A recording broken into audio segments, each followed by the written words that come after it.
بسم اللہ الرحمن الرحیم اللہم صلی علی محمد وعلی آل محمد اللہم ارزقنی شفاعت الحسین یوم الورود۔ ماہ رمضان کریم کے 24ویں روزے میں دعا کی مختصر تشریح، خداوند عالم کی مرضی کو حاصل کرنا اور اس کے عذاب سے بچنا آج کی اس ویڈیو کا موضوع رہیں گے۔ اگر خداوند عالم کی مرضی کو حاصل کرنا ہے اور اس کے عذاب سے بچنا ہے تو اس کی اور رسول اکرم صلی اللہ علیہ وآلہ وسلم کی اطاعت کرنا ضروری ہے۔ بسم اللہ الرحمن الرحیم۔ خدا میں تجھ سے سوال کرتا ہوں آج کے دن اس چیز کا جو تجھ کو پسند ہو، اور میں تیری پناہ چاہتا ہوں اس سے جو تجھ کو اذیت دے، اور میں تجھ سے سوال کرتا ہوں توفیق عطا کر کہ میں تیری اطاعت کروں اور معصیت نہ کروں، اے سوال کرنے والوں کو عطا کرنے والے میرے پروردگار۔ ہر مسلمان اپنے لحاظ سے اعمال کو انجام دیتا ہے تاکہ ان اعمال کے ذریعے خداوند عالم کی رضایت کو حاصل کرے، لیکن یہاں پر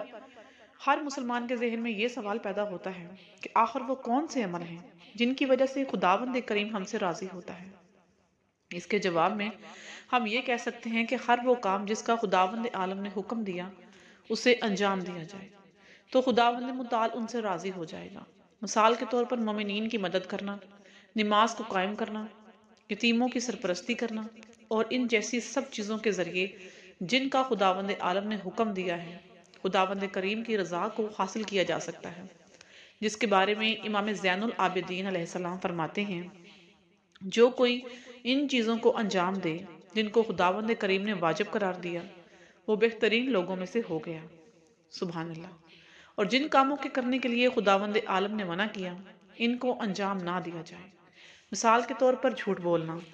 غیبت کرنا، لوگوں پر تہمت لگانا، فحاشی کرنا وغیرہ۔ جب انسان اس طرح کے کاموں کو انجام دیتا ہے تو خداوند عالم کے عذاب کا شکار ہو جاتا ہے، جس کے بارے میں رسول خدا صلی اللہ علیہ وآلہ وسلم نے ارشاد فرمایا، خداوند متعال نے جنت کو ہر اس شخص پر حرام قرار دیا ہے جو فحاشی یعنی گالی دیتا ہے اور جس کی حیا کم ہو گئی ہے اور اسے یہ فکر نہیں ہوتی کہ وہ کیا کر رہا ہے اور اس کے بارے میں کیا کہا جا رہا ہے۔ یہ ان بعض چیزوں میں سے ہے جن کو خداوند عالم نے انجام دینے سے منع کیا۔ اسی لیے ہم آج کے دن اپنے پروردگار عالم سے دعا مانگتے ہیں۔ بسم اللہ الرحمن الرحیم۔ خدایا میں تجھ سے سوال کرتا ہوں آج کے دن اس چیز کا جو تجھ کو پسند ہو، اور میں تیری پناہ چاہتا ہوں ہر اس چیز سے جو تجھ کو اذیت دے۔ اگر انسان سعادت کو حاصل کرنا چاہتا ہے تو اس کو چاہیے وہ کہ خداوند کریم اور اس کے رسول حضرت محمد مصطفیٰ صلی اللہ علیہ وآلہ وسلم کی اطاعت کرے، کیونکہ رسول خدا صلی اللہ علیہ وآلہ وسلم خداوند متعال کی جانب سے بھیجے ہوئے پیغمبر ہیں جو اللہ کے بتائے ہوئے احکام کو لوگوں کے لیے بیان کرتے ہیں، احکام کو لوگوں کے لیے بیان کرتے ہیں۔ اگر کسی نے رسول اللہ صلی اللہ علیہ وآلہ وسلم کی اطاعت نہیں کی تو گویا اس نے خداوند کریم کے احکام کی اطاعت نہیں کی، اور جس نے خداوند عالم کی اطاعت نہیں کی وہ شیطان کی پیروی کرنے والوں میں سے ہو گیا، اور جو شیطان کی پیروی کرتا ہے تو وہ سیدھا سیدھا کافر ہے، جس کے بارے میں خداوند عالم قرآن مجید میں اس طرح ارشاد فرماتے ہیں سورہ آل عمران کی آیت نمبر 32 میں، کہہ دیجئے کہ اللہ اور رسول کی اطاعت کرو، اور جو کوئی اس سے روگردانی کرے گا تو خداوند متعال کافروں کو ہرگز دوست نہیں رکھتا۔ جو کوئی اللہ تعالیٰ کے رسول کی اطاعت نہ کرے وہ کافروں میں سے ہے، اور کافر خداوند متعال کی رحمت سے دور ہوتا ہے، اور خداوند کریم اس کی ہدایت نہیں کرتا، جس کے بارے میں اللہ تبارک و تعالیٰ ارشاد فرماتا ہے سورہ بقرہ کی آیت نمبر 253، اللہ تعالیٰ کافروں کو ہدایت نہیں کرتا۔ اس لیے ہم دعا مانگتے ہیں اللہ کی بارگاہ میں، اور میں تجھ سے سوال کرتا ہوں اے خدا کہ توفیق عطا کر کے میں تیری پیروی کر سکوں اور میں تمہاری نافرمانی سے بچ سکوں، اے سوال کرنے والوں کو عطا کرنے والے، اے سوال کرنے والوں کو بے شمار عطا کرنے والے، اے شکر گزاروں کو عطا کرنے والے، اے جو ناشکری سے تیری بچے تو اس کو زیادہ عطا کرتا ہے۔ خداوند کے نام سے شروع آج کی دعا منگل کے دن کی۔ بسم اللہ الرحمن الرحیم۔ خدا کے نام سے شروع کرتا ہوں جو بڑا مہربان اور نہایت رحم والا ہے۔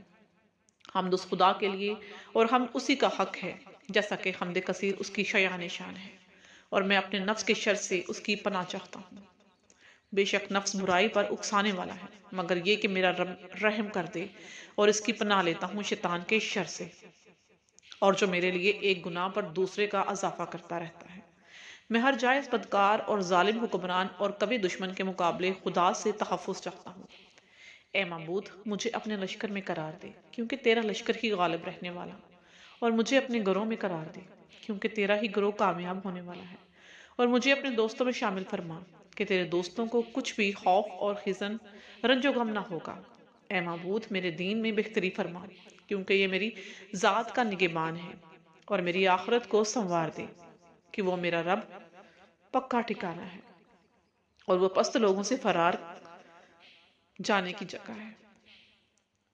اور میری زندگی میں ہر خیر و نیکی کو بڑھا دے، اور میری موت کو برائی سے بچا کر مجھے نیکی کی طرف راغب کر۔ اے معبود، محمد مصطفیٰ صلی اللہ علیہ وآلہ وسلم اور ان کی آل پاک پر رحمت فرما، جو نبیوں کے خاتم ہیں، جو خاتم المرسلین ہیں، اور جن پر آقا رسولوں کی تعداد پوری ہوتی ہے، ان کی پاک و پاکیزہ آل پر اور ان کے صحب عزت و اصحاب پر رحمت فرما، اور منگل کے دن مجھے 3 چیزیں عطا فرما: میرا ہر گناہ بخش دے، اور میرا ہر رنج و غم دور کر دے، اور میرے ہر دشمن سے مجھ کو محفوظ رکھ، اور مجھے حسد کرنے والوں کے حسد سے، شر کرنے والوں کے شر سے اپنی پناہ میں رکھ۔ اے معبود، آج کے دن میں جو بہترین کام ہیں ان کو انجام کر دینے کی مجھے طاقت عطا فرما، کہ میں تیری نافرمانی سے بچ سکوں۔ جو بہترین نام ہے، اس کے نام سے جو زمین و آسمان کو زندہ رکھنے والا، میں اپنے آپ سے ہر مکروہ کا خاتمہ چاہتا ہوں، جس کا آغاز خدا کا غضب ہے، اور ہر محبوب چیز کو چاہتا ہوں، جس کا آغاز رضا الہی ہے۔ پس اے احسان کے مالک، میرا خاتمہ اپنی طرف سے بخشش کے ساتھ کرنا، میرا خاتمہ اپنی طرف سے بخشش کے ساتھ کرنا۔ آمین ثم آمین یا رب العالمین۔ اللہم صلی علی محمد وعلی آل محمد وعجل فرج۔